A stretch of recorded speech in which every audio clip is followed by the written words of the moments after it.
It's the Coaching Life podcast. We forgot to decide who's going to intro us today, so I'll do that. This is episode number 161 Nice. of the Coaching Life podcast. And,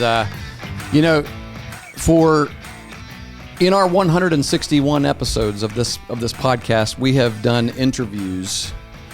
We have had guests on, and we've done interviews with 28 different people. So we've done 28 different interviews. And in all 28 of those interviews, we were the interviewers. Yep. And somebody else was the interviewee. We were talking to them. So today, for the first time in the history of the Coaching Life podcast, the long history since 2019, the summer of 2019, we are going to be the interviewees. And we're going to be interviewed by Cami Seymore. My name is Cami Seymore. I'm a freshman at Ohio University, and I write for The Post. And I'm doing a feature on the Coaching Life podcast, and just shouting out all the work that Chris and Pat do. So, Thank you very much, Cami. Yeah, thank you. And you were ready to go with that. Like I was going to say all that, but shoot, I don't need to now.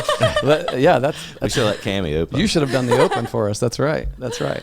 I appreciate it. We're pretty excited about this because we don't know where it's going to go, right? Because what we told her was our podcast is a conversation. Mm-hmm. It's just an ongoing conversation.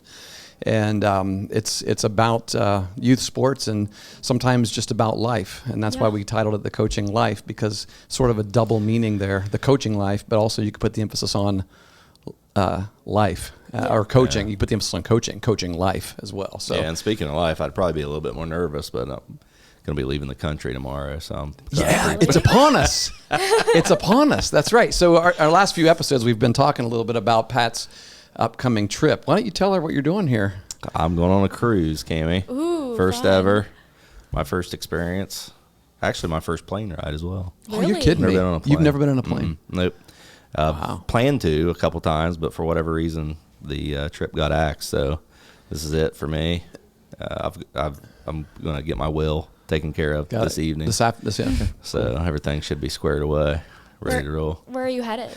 We're going to go. We're flying to Tampa, and we're going on a Carnival cruise. Nice. So around the Caribbean, Cozumel, He's Mahogany Bay. He's going to be in rough shape next week. I'll probably be 20 pounds heavier. And we still haven't decided. This video, I can't afford 20 more pounds. Well, we know you're going to be working on this cruise. He never stops working. Never stops working. And so, since you're going to have the internet package, do you really want a podcast from the cruise? Yeah, we can try. Take 15 minutes of your family's time. Yeah, no, we're going to be on a boat. I mean, we're going to be bored of each other, aren't we? Surely. Buddy, it's not. I got to go on my first cruise in October this year. My wife and I did.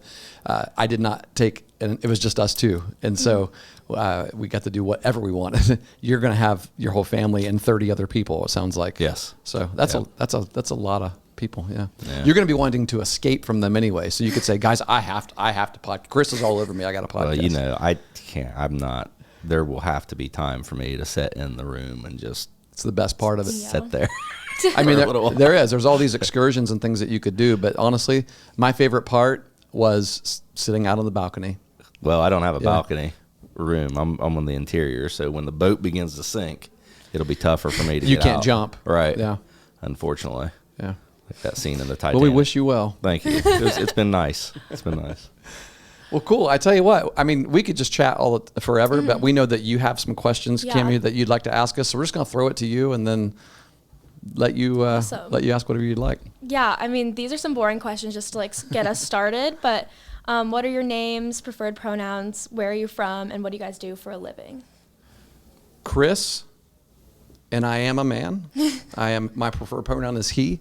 And I am the operations manager here at the College of Communication.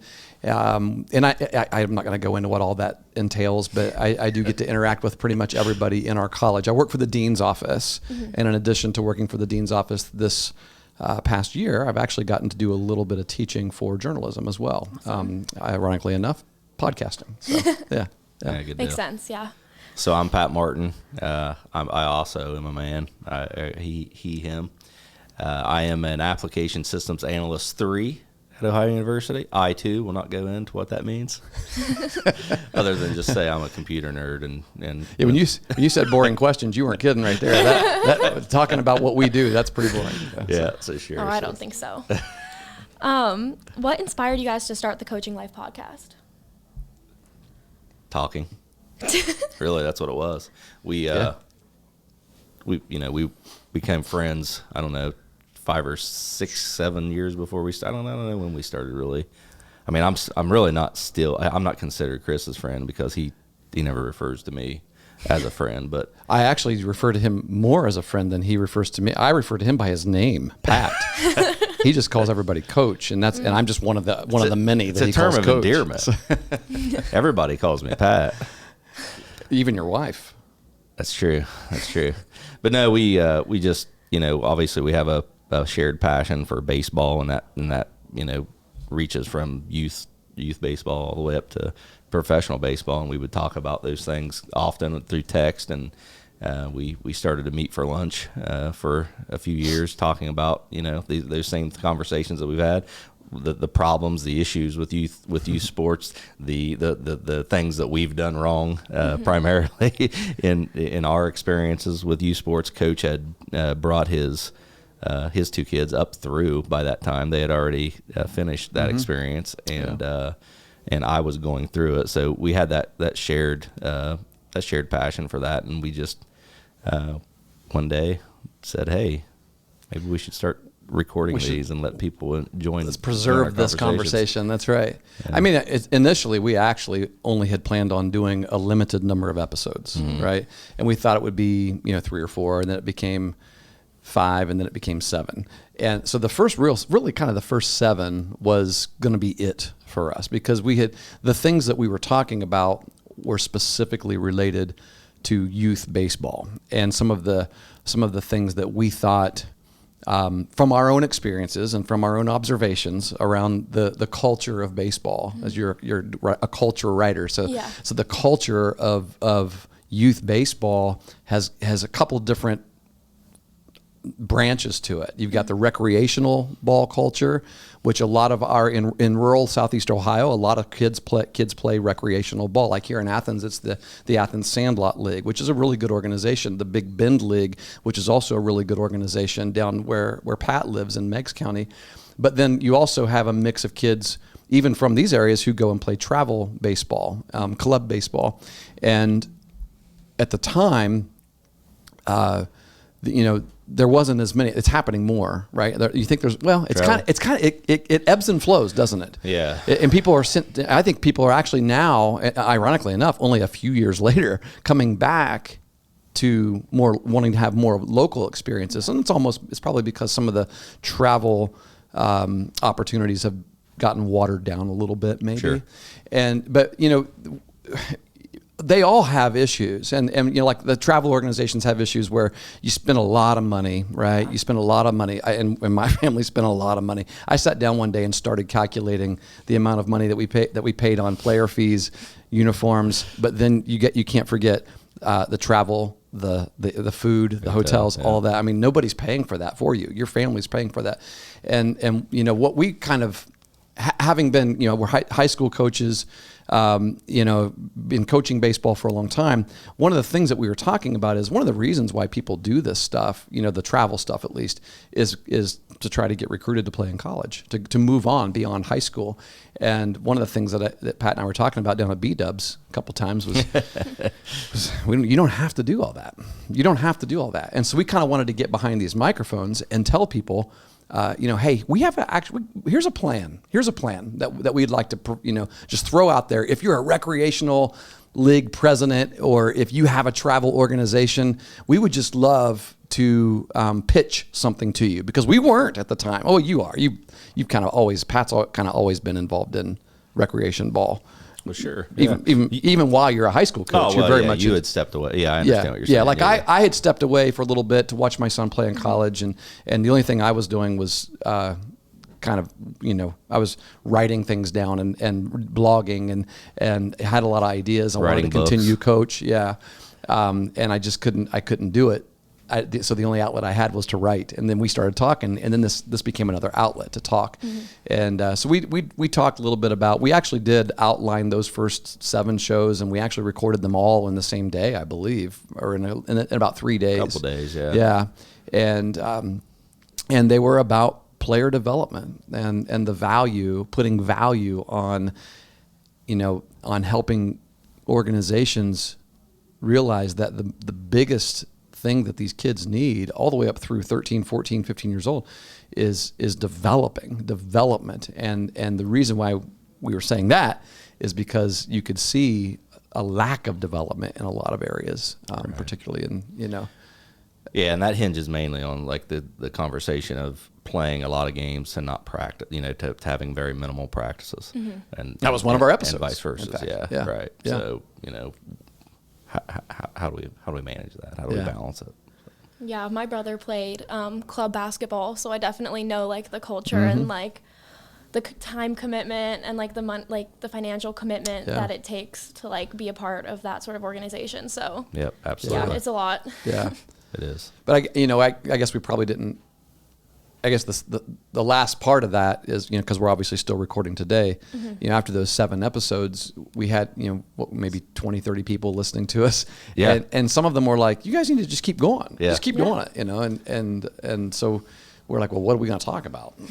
I mean, we're not that exciting. And so, and Pat mentioned, I had written enough blogs to where they eventually became chapters of a book. And I wrote a book called Building Champions, and then I had even more things that I continued to write. And so I followed it up with a second book called Coaching Life. And so we titled this podcast by that same name, and we started using some of the chapters from those books as our podcast episodes. So probably another 30 episodes or so early on were chapters of one of those 2 books. We still pull one every once in a while. Yeah, we haven't talked about all of them, so yeah. This is sort of just like more a general question, but why is coaching, in your own words, so important, and why are sports and physical activity so imperative for for the youth and for young kids? I think the biggest thing you can take away is that in your life, everybody's a coach in some way. You're a coach to your peers, to your family members, to your children, definitely. So, that's something that Coach and I have talked about. Everybody kind of serves in that role in some capacity. So, that everyone gets coached. It's important to life to be able to be coached and to understand how to coach. But there's a lot of life lessons that kids take away from sports. How to deal with struggle, challenge, how to handle success. Because there's things that you can do after you're successful that leads to failure, and things that leads to more success. So there's just a plethora of lessons that people can learn playing sports as they go through. Yeah. Yeah, I won't lie. I coach the sports that I coach because I love the sports. Love the sports. But that's second, really, to be really honest. One of the things I think is that the reasons why coaching is so valuable is because of the relationships that you build, but also the relationships that are needed. I mean, if we coach a team of 15 young men, in our teams, the number of kids fluctuate, depending on the year. But let's say we have 15 young men on our team. There's a good chance 12, 13 of those have really good home lives, right? But we recognize that in many ways, often we're the only father figure that some of these kids might have as well. And so it's really valuable to, I know Pat and myself both, to realize that we're coaching people. We're not coaching a sport primarily. Obviously, we are coaching a sport, but it's for us both, it's person first. And we believe that the greatest value of coaching is impacting lives in that way. The relationships that you can build with your fellow coaches as well, with your opponents even, with the officials, with all the people. And we've talked about all those different people that are involved in sports and what makes it so special. I mean, the accountability factor alone for kids like in high school right now, we're coming upon a time where they're in the middle of a quarter And the quarter is going to end, the grading period is going to end right at the beginning of baseball season. And there are a lot of kids who don't care about their grades, just don't care as much. Springtime comes, they started, it's time to just let your hair down, just do whatever. But if you're playing ball and you have friends that are counting on you, there's an accountability there to better yourself in the classroom as well. And so we've seen those kinds of things. I mean, the data is true. I mean, playing sports in school, throughout school, actually does increase your academic progress as well.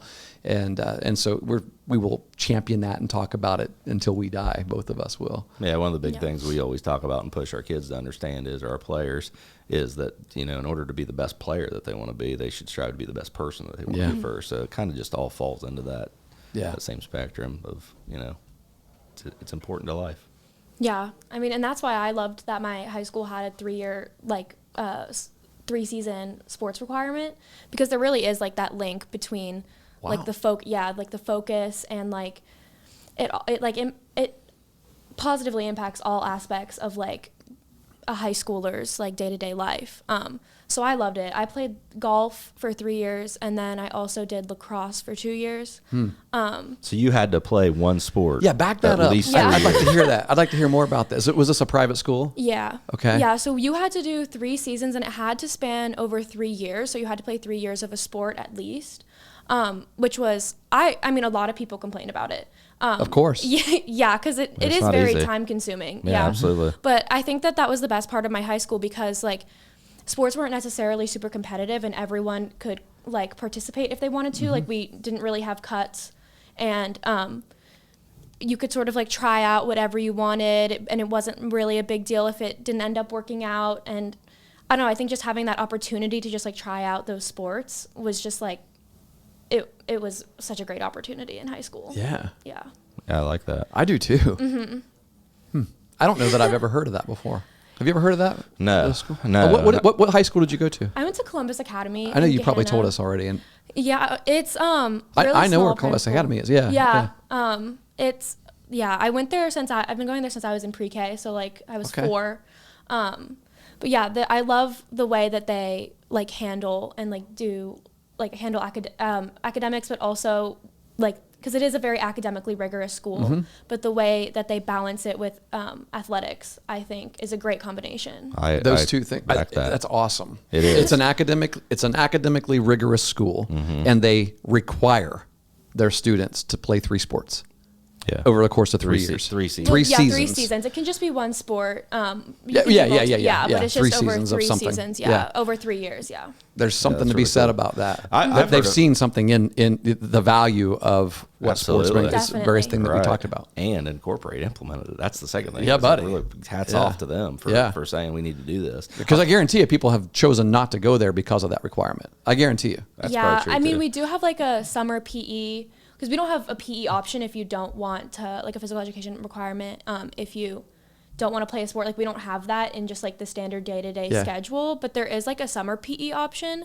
But not very many people choose to do it. Most people just choose to play a sport, which is, I think, great, just because it's so like open and like accepting the culture of like athletics at my Now, did you high have class periods, class blocks where you would practice when you would go practice golf, or was it always after your school time? So when I played golf, I was actually on the inaugural girls golf team. I was on like when I was a freshman. My friends and I, we made the team, and we like recruited my friend's mom to coach it. Sweet. Because she played in college. And we basically like talked to the athletic director, and we were like, we want to start this team. We don't have one. We have a boys golf team, don't have a girls. So we got together 8 girls, and that was enough to start the team. And that was like, we were the varsity team, and it was, we were really bad our first year. But as we kept going, more and more girls kept joining. And it's probably the first time some of those girls ever played golf. It was mine. There you go. So This is about my 30th year. I'm still bad. Yeah, I'm not very good, but it was really fun. But by the 3rd year, I think, when I was a junior, our varsity team won state champion. the one who won the state championship. Yeah, it was. Need to get your mom coaching. Yeah, heck golf yeah. down here. I might have to bring her in for an interview. Yeah, she's incredible, and she was just like, she knew that a lot of us were like brand new to the sport, and she was just happy that we were like passionate enough to start it and stuff like that. Absolutely. So she was just so like, she was so helpful and so supportive throughout the whole process, and like now they're winning like state championship after state. Is she still coaching? Yeah, it's been like, it's her fifth. Dad coaches and mom coaches don't know what they're doing. Right, yeah. They're playing mommy ball down there at Columbus Academy. Yeah. That's facetious, by the way. Obviously, we all saw that here. Just making sure the people on the podcast that are listening know that that's very, very cynical of me to say that. I'm sure we've talked about that. Oh, it's one of our episodes. Daddy ball. Yeah. Yeah, just like about sports in general, like what are your guys' favorite sports to like watch, to coach, to play? Oh boy, here we go. I know this could get like, this could get passionate, I feel. I don't know what the problem is, Coach. It's baseball season year round, and it really became baseball season 2 weeks ago. Yeah. When the Browns and the Cowboys got knocked out of the playoffs. Right, yeah. No, it is baseball season year round. It's almost like baseball's for me, and I know for Coach too. It's just part of who we are. You know, it's not. We don't even consider like we would never like. The answer is baseball. Right. But, you know, as a fan, you know, for me, watching football is probably I'm more. Yeah. And more specifically, watching the Browns. I'm a Cleveland Browns fan, so that's what I spend my falls and winters doing on top of anything else that he's done for baseball. That's right. Yeah, we'll sit and watch the NFL, and we'll have our baseball notebooks and things, making plans for the season too. Yeah. So because it's always in our heart. But yeah, I'm a Cowboys fan. I'd say football is probably my favorite sport to watch outside of watching. People say, I don't like to watch baseball. I love watching baseball. So when we have the MLB subscription, I share it with my son, and so that means we get every game that's on, happens to be on. So there's 13 games on, Wednesday. Then we have our pick of what we want to watch, and I'll watch baseball every single night. Second to that, the NFL. But I'll be honest with you, live, like watching high school sports live, I love watching volleyball. Oh yeah, volleyball is absolutely electric. Yeah, it is electric, and I'm on the edge of my seat. You can feel your heart rate beating, fast the entire time. I'll tell you this: I went to my first wrestling meet of my life last night. Last night, yeah, it was at Meg's, and I really enjoyed intense. That. Yeah, those are intense. I didn't really know the rules. I was, trying to learn on the go. But yeah, it is intense. It's really intense. It's the toughest. It's the toughest sport in all high school sports. Oh yeah, I'll go on record to say that. And wrestling talk about life is the lessons. toughest sport. That's a great sport. One-on-one, and you're down there, winning or getting beat in front of a bunch of people, and it hurts, physically, mentally. I mean, there's a lot. At these invitationals too, it's a lot of people. Yeah, I mean, it's packed. Yeah, so I was really impressed with what I saw last night out of the wrestling meet. But yeah, so we're very similar in that regards. I am coaching 7th grade basketball right now. Okay. My youngest son plays on the 7th grade team, and in previous years I've helped coach high school basketball, so coach a little bit of basketball, but baseball's the primary above all that for sure. Yeah, same. I when my kids were younger, I coached both of them in basketball. Coached my son in football through junior high. Actually, I was a football coach through 8th grade, and I think even after he was in high school, I still coached a couple more years. You coach track? You ever coach track? No, I have never coached track. I got that one on you. Yeah, you've coached track. That's right. I've been baseball, basketball, football has been. I've never coached volleyball. I would think I could see myself doing it though. I would have to learn. I'd have to become a real student of the game, right? I mean, I know a little bit about volleyball, but I don't know the technique, and I don't know how to. But I know how to coach people. Sure. But, so I would want to exactly. There you go. There you go. Yeah, my mom might have you beat. She's coached basketball, field hockey, lacrosse, and soccer. Yep, she's got me. Yeah. My mom played D1 basketball in college. Really? Where? Cornell. Nice. How big that gone? Yeah. My other mom also, she played at Marietta. And so she grew up coaching. I quit basketball in the 7th grade, but she coached my brother since he was in 3rd grade. So I've grown up going to his games, and she stopped in middle school when the our Columbus Academy had the designated coach. But yeah, through that I know all of I know basketball, and like I used to do the stats for my brother's team, and I used to do like not just like points and stuff like that. I used to do like steals, rebounds, turnovers. No, you charted everything. Yeah, I charted everything, and then I would give it to my mom afterwards, so that way she could like, because like a lot of the time, like people aren't just like scoring, like they're doing other things well, and by like recording that kind of thing, you can give that sort of like positive reinforcement to all of the players and stuff like that. So that's why my mom wanted me to record that. Quality at bats. Yeah, we do the same thing. Just that's quality play versus what are you doing when the ball is away from you? Yeah. Right? Yeah, love it. Yeah, because not everyone is going to be a scorer at the end of the day. So I actually, when I go to basketball, because I have coached a little bit of basketball too, I love watching. I actually love coaching basketball. I like watching what the players are doing. The players are doing when they don't have the basketball. You find out who the true basketball players are when you watch those guys. Yeah, that's cool. Definitely. Man, your mom's. We need to get her on the podcast. We really do. Yeah, exactly. She'll probably do it. Yeah, awesome. Yeah, she's great. Definitely, we're definitely a sports family. Like every night when I come home, it's like the TV is split screen, like 4 ways, like 4 different games. Like, yeah, I understand that. Constant. Yeah.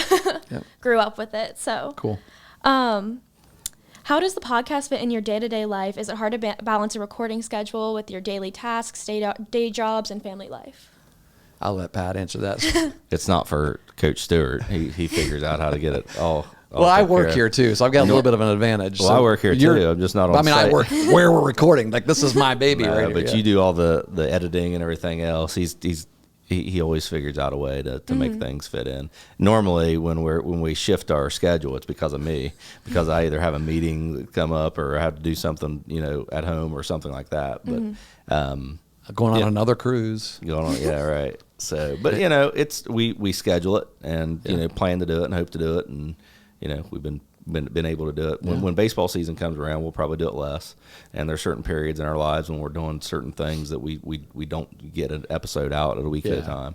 But the one thing that I would say, the way that it fits into my life, when I think about the podcast and how it really fits is, and it's something we've talked about, when you're hearing your voice say something, about a principle or a strategy or a characteristic that you look for as a coach, and when you're talking about those things, it holds you to that. Like you feel obligated to live up to those sorts of standards that you talk about. So it's one thing to believe something, but when you're talking about it and it's recorded and other people are listening to you say it, it makes it's really a form of us trying to be better people through these conversations.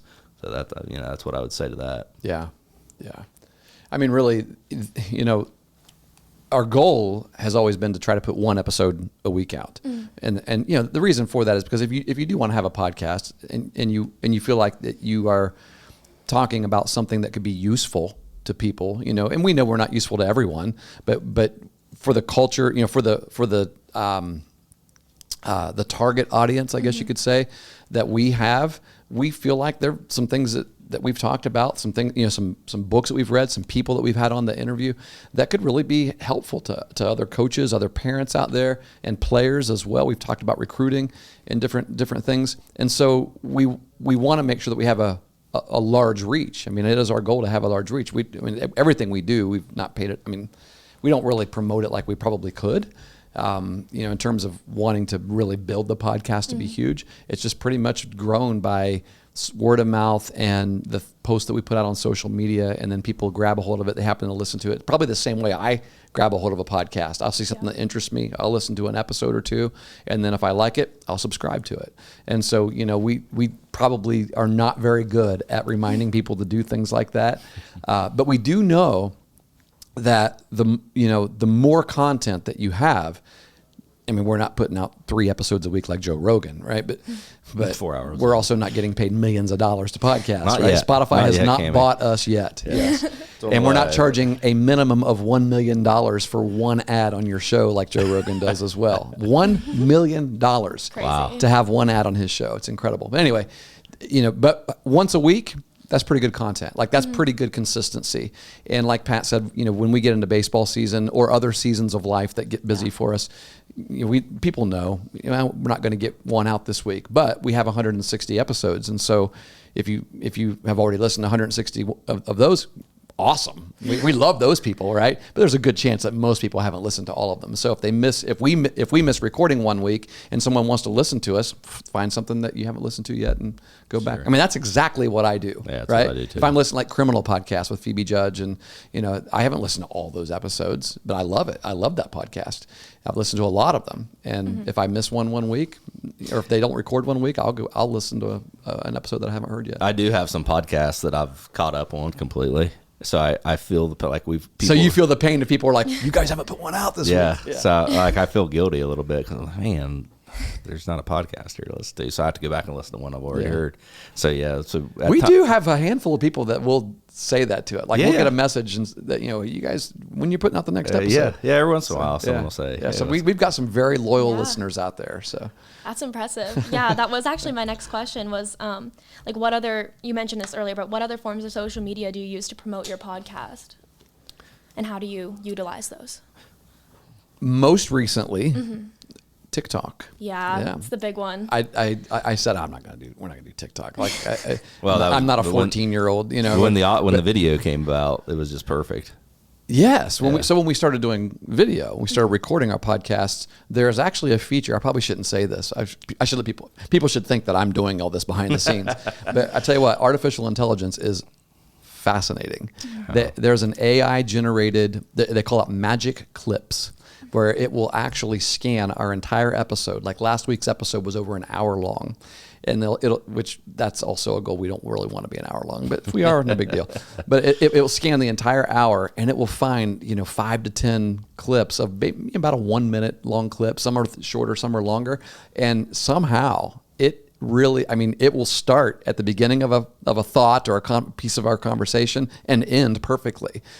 And you could still edit it if you need to, like if it's not perfect, or if you, but it's fascinating. Like, so I thought, and then you could actually save it in a different format so that it'll fit. Like if somebody's watching TikTok, it'll fit on that. And I had a TikTok account but I didn't ever post anything. Yeah. And I thought, this is what I'm going to start posting. So yeah, so I told my daughter, because I started following Kaylee, and I think she deleted me. But I threw her under the bus right there. But no, I said, listen, the only thing I'm going to post, I'm not posting silly stuff, like silly dad jokes. It's just going to be our. She didn't want you on TikTok at all. She didn't want me following her. I think that's what it was. So, which I don't know why. She doesn't post anything that I would object to. She's an awesome kid. We had her on the podcast. Awesome lady. Yeah. That's right. Yeah, come on, Kaylee. Yeah. I was kind of hoping you'd help share these, right? So no, but we actually have a Coaching Life. I almost said Twitter. What the heck is it called? X. How's that hard to remember? Oh, right? Yeah. We have a Coaching Life handle on X. Twitter. Yeah, and I think it's at the Coaching Life podcast, right? Oh, I thought it was just the Coaching. I don't know. You might have to look that up. I can't. We're using your phone and we're using mine. Yeah, but I think it's either at Coaching. It's either at the Coaching Life or at the Coaching Life podcast. And that's also our Gmail address as well. And we don't have Facebook or anything. And actually the TikTok is my account. But I will always like tag him, and then he'll post it as well on his, because he's got 1 million followers on Facebook. Everybody loves Pat. Yeah, definitely like the short clips on TikTok, like from podcasts, are like the ones that like can go viral and stuff like that. So it's definitely like the best form, especially for podcasting. My next question is, what do your kids think about the podcast? How old are they? Have they been featured on it? Just sort of anything about your kids. That's I haven't heard what your kids think about it. Yeah. I would say it's very similar to how Kaylee treated you on TikTok. No, I've asked Jake if he's listened, if he would want to come on. Oh yeah, as a guest. Nope. Really? Nope. So he's pretty bashful though. Yeah, he is. He does. He don't like to be. But if he got in here, he would be really great. Because we could get him talking. Just start talking baseball. Yeah, they don't. My kids don't talk about it a lot. I've got a junior in high school, 17-year-old Jeremiah. he would talk.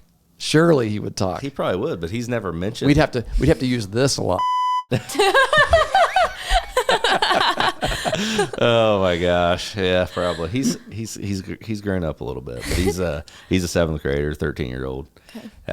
But yeah, they don't talk too much about it. They just, I mean, everything I do.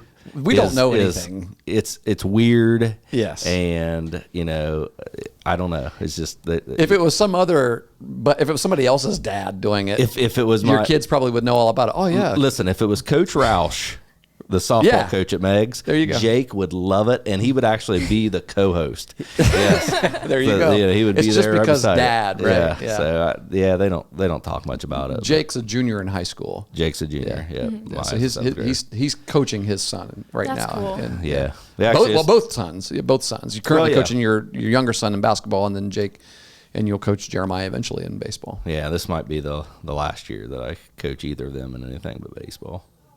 There you go. It's hard. Yeah, it's hard. It's hard to Breaking news. Yeah, there you go. Breaking news. So, yeah, my kids are 25 and 22. Actually, I think my son Brock was our first guest, wasn't he? Yeah, that we had. Great on our episode. podcast. Yeah.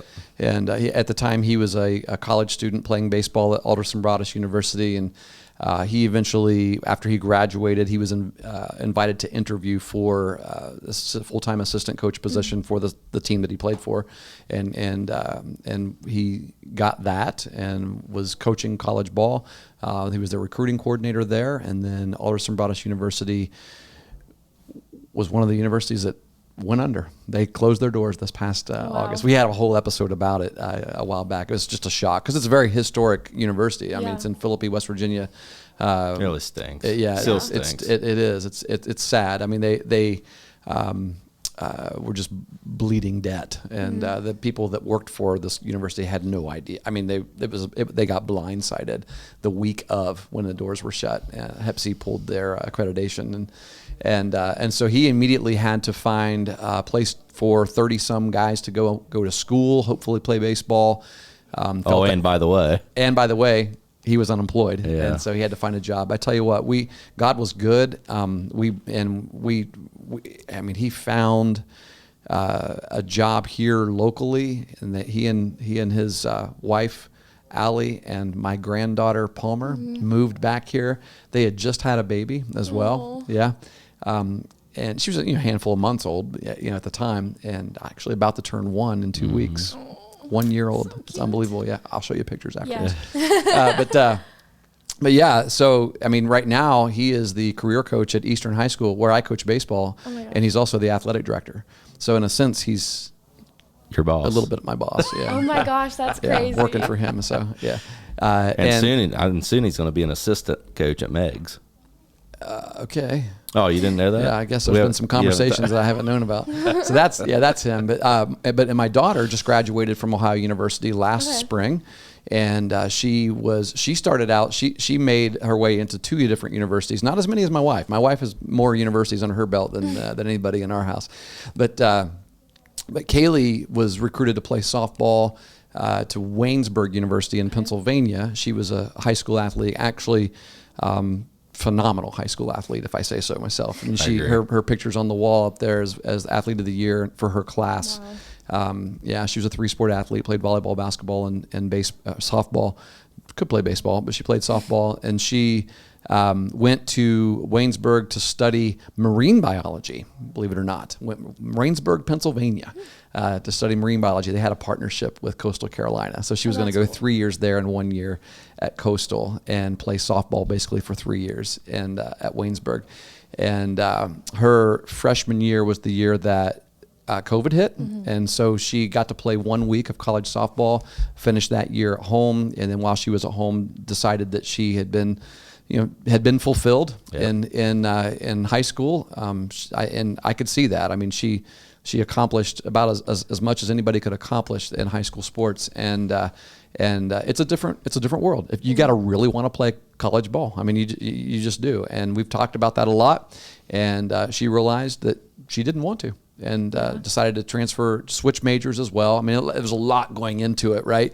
And she switched majors, became a communications major here, got her certificate in social media, as well as, goodness, she's got all kinds of minors like coaching, administration, and things like that. But she was in the process of applying for jobs, searching for a job after she graduated, when we found out about my son and my daughter-in-law's move and all that stuff, and everything, there was just chaos for a while. And she, bless her heart, she's like, you know what, you guys are both needing to get jobs. My daughter-in-law teaches at Alexander, a local elementary school here.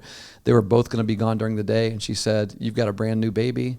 That's my niece. I'll be the nanny. And so she's working as a nanny right now. For my son and daughter-in-law, and she's free in the evenings. Well, yeah, but no. I mean, I see her sometimes in the evenings because she's still living. She's living at home as well, so she's banking this money, right? And because she has a dream. She wants to live down south. She would love to. She's an ocean person. Like she wanted to be a marine biologist. I mean, she wanted to. She loves sharks. She loves sharks, and. So I could see her being the child that probably moves away, like I did. I wonder if Kayla still loves sharks when one eats me next week. We'll keep tabs on that. Yeah. She'll if you see a shark, she'll tell you how to. She wanted to tag them. That was what she wanted to do. Yeah, maybe I should take one down. And then she realized, because we watched all those programs, when she was in high school, and she realized there is such a small percentage of people who actually do that, who actually get to do that in the world of marine biology. Oh, really? Oh my goodness, yeah. I mean, for her, it was and hardly any of those are women, unfortunately, and so. Oh, really? Yeah. So women have a double whammy against them. I mean, a lot of those jobs, right? I mean, and so yeah. I mean, I think she realized it wasn't going to be what she thought it was going to be. So Interesting. I tend to talk way too much when somebody asks a question. I'm seeing Kaylee starring in the role of Hooper on Jaws. See her in that spot. Yeah. You probably don't remember. She Jaws, would have loved that. I remember Jaws. There's no way she remembers it. No, I do. Okay. I watched it. Cultured. Good job. The Meg is the new Jaws. Right? I've also seen that. Yeah. Yeah. Besides your kids, have you guys had any other? Well, I know you guys have had other guests, but what has that experience been like? How do you guys pick and choose what guests come on the pod? That kind of thing. We beg. Yeah, they're always our best episodes. Like anytime we have a guest on, it's the best episode that we've put out in a while. So it's always enjoyable to bring them in and have a different perspective come in, and it just allows us to talk to them, and ask them questions and get their perspective. We had an OU golfer on recently. That's cool. A month or Morgan so Rogers. She was a student in my podcasting class, and that's how that. I mean. She was learning about podcasting. I knew that she was playing golf, and not only was she playing, she was really good as a freshman here. And I said, "You need to come on. I mean, you're the kind of person that we have on our podcast." And so she came on. It was great. We've had all kind of guests. Kevin Wilson, hitting coach. Well, yeah, during COVID, when we were recording from my house and his house, and no one was coaching anything, right? I mean, there was a period of time there where no one was allowed to do anything, and so all of these people were itching to coach. And just like I understood that because that's what I went through when I wasn't coaching. And so all we had to do was reach out. I mean, everybody's reachable now through Twitter. I mean, you could send a message to anybody. And so that's kind of what we did. We messaged some of these guys that work with pro athletes and college coaches, and we had a bunch of good guests on back during. So if you go back and look at our episodes from March of 2020 through October of 2020, the quality wasn't as good because they're all on Zoom, but the guests were phenomenal. Yeah, for sure. Yeah, but we do have a pipeline here. I mean, Ohio. A lot of our guests have been Ohio University athletes and our coaches and coaches as well. We had Jimmy Burrow on. Oh wow! But Kinsey Rourke when she was the softball coach here as well. But we've had a lot of football players because I have a good relationship with a good number of football players here. A lot of them come to my church for one, but my wife and I also volunteer for Athletes in Action, and we developed some really good relationships with those guys. And so yeah. Yeah. So what year exactly did the podcast start? 2019, right? Yeah. It was. We started talking about doing this in July, I think, the summer of 2019. or June or July of 2019. Mm-hmm. Yeah. What other, like, what has it been like actually physically like starting the podcast? Like, have you had any technical issues? Like, it's like, what was it like during COVID? That kind of thing. Podcasting is pretty easy to do. I mean, it really is. I don't know about that. Yeah, it seemed pretty complicated. I think if you here's the Getting thing. set up today. Yeah, at the standard that Chris sets, it isn't easy to do. Yeah. But I think we would have saved 15 minutes here today if we could have just handled a little buzz in our microphone.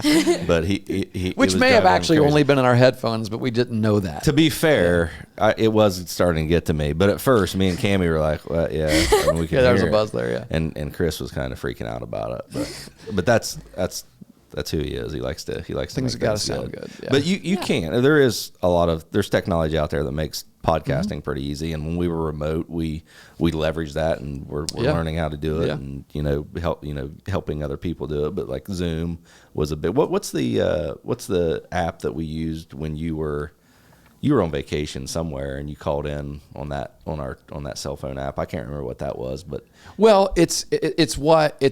it's the platform that we use to distribute our podcast. Oh, that was back Anchor. then. It was Anchor FM. Okay. Yeah, and it's I mean, you could literally have two phones, be on opposite sides of the world, and text a link from Anchor FM is now Spotify for podcasters. It's the same. It's the same app. It's just Spotify bought it, and if you use that, it's totally free to do a podcast.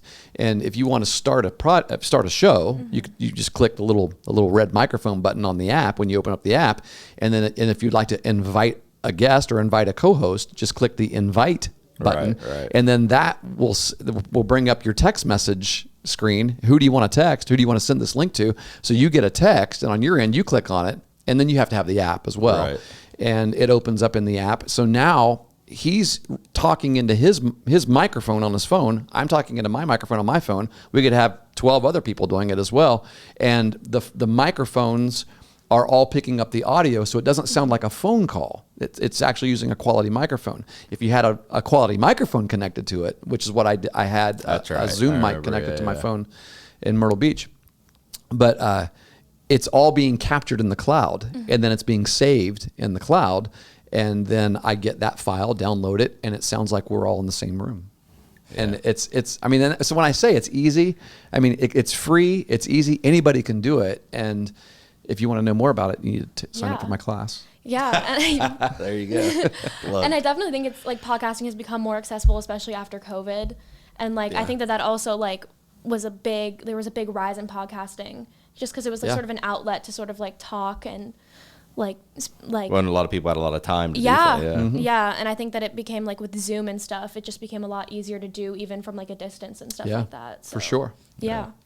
Do you guys have any advice for anyone starting a podcast?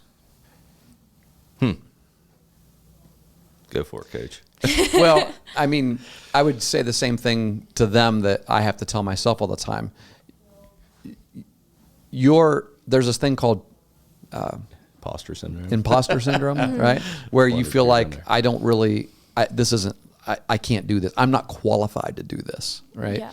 And there is probably somebody out there that would be very interested in listening to your podcast, regardless, if you want to do it. Yeah. I mean, it's you are interesting, and you have something to say, and you may not have. We're not going to have the same audience as Jocko Willink and Joe Rogan and not all these people, Theo Vaughn, all these people, but we're also that's not our goal, right? So the cool thing about podcasting is it's very personal. It's very personal, and so I would say that the people who probably get the most out of our podcast are, funny enough, people who know us. Yeah. Right? I mean, people who we have relationships with who could easily call us or sit down with us and talk with us about these same things. But for some reason, doing it on a podcast is I don't know. It makes it kind of special. And so I think other thing I would say to somebody is it's fun. It's fun to experiment with. Yeah. Give it a shot if you want to do it. Yeah. Have an idea though, right? Like you can't just come back. Like we talk about how we just sit behind the microphones and have conversation, like as though we don't plan it at all. But we do. We have an idea of what our topic is going to be, and then on his end, he's researching. Sometimes on my end, I'm researching. Sometimes, but I try to spend a little bit of time, at least knowing, some bullet points of what I want to say, and if we're going to give data, make sure we can back that up and give the source, cite the sources and things like that. So yeah, there is work to it, because I don't know. I keep coming back to the same word every time we podcast, and that is useful. Mm. I mean, if we didn't think that we were useful, then I wouldn't want to do it. It's a waste of our time. Yeah. I think having a serving attitude is important. What can we do for other people? And not in being right all the time. Oh, that's not the case. Yeah, right, exactly. And you don't want to take yourself too seriously, but allow yourself to grow. Allow the conversations or the topics that you use to further you, as who you are. And I think that would be my biggest one is know what you're bringing. Know how, like you said, Coach, being useful. Find that purpose. Yes. I think it would be hard just to come up on it in here every week and talk about something that, I'm trying to convince someone else that I'm absolutely right about. Right. And when I've done it, AKA Baker Mayfield, I've been wrong typically. So, but yeah, so I love Baker Mayfield. I love Baker Mayfield. But yeah, that's. I did him dirty there a couple of years ago. He said the phrase "I love Baker Mayfield," and I turned it in. I still like Baker a lot, by the way. Oh, I do too. I felt bad for him this past week because I was rooting for him, but no, I did a little clip where he probably said it 100 times in the little post. He treats me bad, episode clip. So It's hilarious. No, I tell you, do this. Answer this. If anybody that wants to do a podcast, or really anything in life, before you set out to do it, answer this question, and it's just one word: why. When you know why, like when you have your why, then you've got it. Then you move forward. Good word.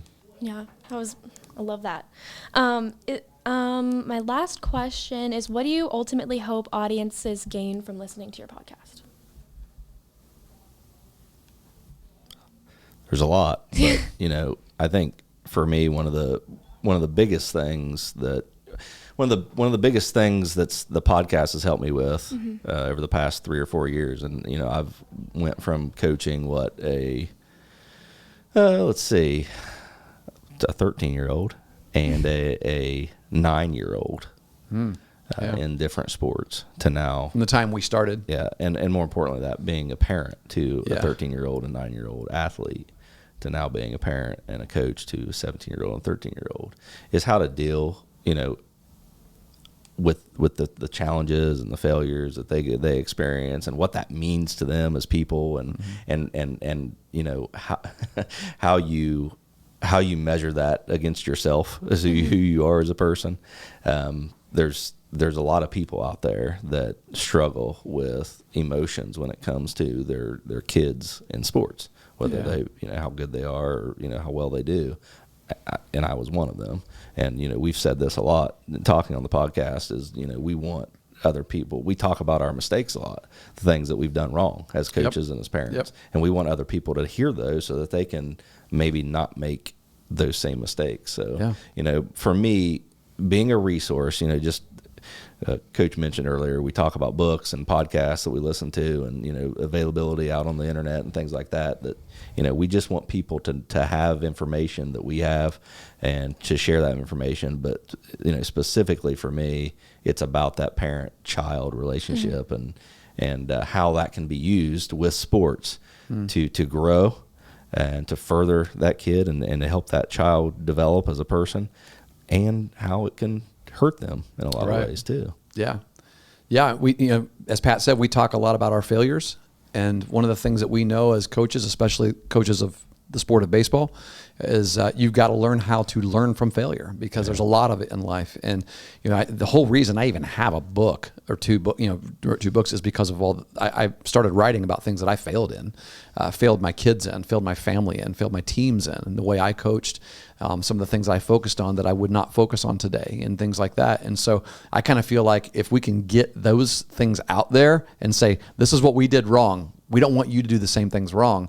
People could learn from our failures, but I would say the same thing that we desire as coaches of our teams is what we desire when we come in here. I kind of see every week when we step in here, I feel like I'm coaching. I feel like I'm, there are people out there who need a coach today. And so what we're talking about, is something that hopefully is going to help them get a little better, because that's what we want our kids to do. We want them to get a little better. And I want them to, because you're not going to be the best you can be tomorrow. In fact, you're never going to be the best you can be, because it's about the process. Hope not, right? You don't want to be. You never want to be. But you want to aim for it, though. Yeah. And that's the goal, right? It's like, here's the target. And it might be impossible to hit, but let's just keep going toward it. And that's kind of what we do on this podcast, is we just keep going toward that target of just getting better, getting better, getting better. And it's the same thing we do with our kids on our same thing we do with our families, same thing we do with our kids on our teams. Is just let's just keep getting a little better. And then, you know what? That might translate into a championship someday. And for us as a podcast, it might translate into what they call them, a Webby. A Webby someday. We'll get a Webby for the best sports podcast one day. I believe it. I'll be rooting for you guys. Appreciate that. Get our nomination here. Yeah. Of course, That's yeah. Right. That's right. Is there anything else you guys would like to add that I haven't covered, or is there anything you'd like to ask me? Oh yeah, we got all kinds of questions we'd like to ask you. We've been on for an hour though, so yeah. We should have you come back so we can talk to you again. Like, have you as our We'll guest. Interview you. I would be 100% down for that. You'd be okay with that? Yeah. Okay, we'll do that. Yeah, Is this your first podcast? This is. Okay. Mm-hmm. Okay, cool. Was it fun? It was so fun. Thank you so much for having me. We Yeah, really you bet. appreciate you coming in. Thank you Yeah, for absolutely. writing about us. So Yeah. Of for course, sure. I'm so excited. So to when feature will we you be guys. able to see this article? It's due the 30th. Okay. So it will be edited that day, and I think it'll come out either the day after that. So Who's your editor? Alyssa Cruz. Yeah. Yeah. You know Alyssa? Alyssa's one of my ambassadors. Oh, really? Yeah, she's fantastic. Yeah, she's also in my class this semester. Really? Yeah, Nice. two of our college ambassadors that work for Scripps here are also in my class. Alyssa and Molly. Really Yeah. awesome. Yeah. Alyssa's great. She's Good. the best. Good deal. Yeah. So if this is edited very poorly and you make us say some things that we really didn't say, Alyssa's who I go to fire. Is that right? No. I'm Please, teasing. no. We don't anticipate that at all. We don't anticipate that at No, all. fire It's going to me be first great. before Alyssa. Yeah. Cool. So yeah, it's pretty cool. I love the fact that you guys. That's one of the awesome things about Ohio University is the experiential learning that is particular. I could say this particularly in Scripps College of Communication. I mean, the experiential learning here is second to none. It's with the Post, the newspaper, the WOUB. Yeah, Yes. truly. I And mean- Gridiron and Hardwood, they're oh my going goodness. to these high school games Yes. and reporting on them. And Oh yeah, getting yeah. nominated for Emmys. Yeah. I mean Yeah. it's incredible. Yeah, and coming out of these schools, right? Coming out of these our media school and all of our different schools, are students who are getting jobs in these areas as well. Teaching here and then getting Evan Shaw, for example. Yeah. An old Meigs County boy, right? Works for NFL Films. And he was teaching other students who had those same ambitions here and was getting so many gigs doing that he had to step away from teaching here. And now, it's phenomenal. It's really cool actually to see what games he goes to every week. But it's really cool that you're getting to do this. Yeah. Yeah. Yeah. Awesome. Cool. Well, what do you think? We done? I think we're good. Yeah. This is our let's get out of here music, right? So maybe we should say then, if we have a little different audience listening to us this time because they also wanted to hear Cami, maybe we should say, hey, if you're interested in our podcast and you think it might be something that'll be useful to you, then follow us, subscribe. Yeah, absolutely. Yeah, for sure. And tell us what to talk about. Because when you subscribe, people they don't understand this. Like some people just go out and look for podcasts, right? But when you subscribe, it just comes into your feed for you. It's an RSS, and podcasts are based on RSS feeds. And Right. so, when you don't have to go looking for it. You can just have us every Tuesday, Wednesday, or Thursday, depending on when we record. It'll be Friday this week. So, yeah.